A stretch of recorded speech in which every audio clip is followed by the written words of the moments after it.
Your king delights in you. This is coming from Psalms 45.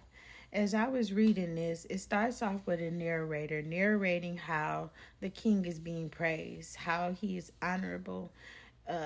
His enemies are pierced by his actions and his words, and how nations are subdued up under him.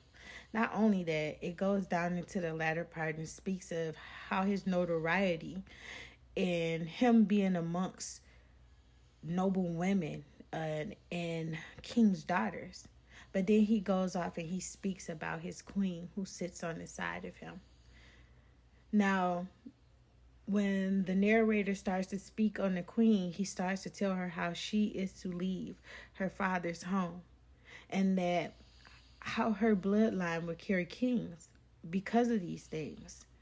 And then also he informs her of the nations that will come to her, the wealthy men, to place things at her feet, and those that will be foreigners that will be asking for gifts. This is just paraphrasing, guys.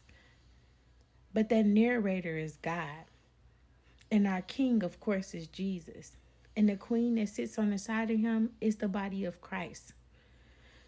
God is asking us to come from our familiarity, which is our Father's home. And this is because this is a form of our deliverance. How can he save us if we are still amongst the things that we are used to, the things that we were born into? See, we are born into sin and shaped into its iniquities. And if we were in a household full of addicts, those spirits would be the spirits that will hold us in bondage. How can God set us free if we are still communing with the things that we are supposed to be delivered from? When a king has a royal ball, his family is not out there on the floor amongst the commoners. They're on the stage because that is his legacy. We belong to God now. Many are called, but few are chosen. See, it was many noble women that Jesus was around, that king. And it was king's daughters. They had value. Many are called, but few are chosen. You are chosen. You have to leave what is familiar behind in order to receive your pure deliverance.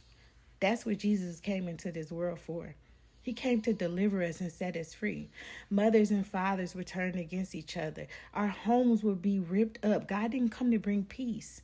He came to bring deliverance. You've been chosen. Your king delights in you.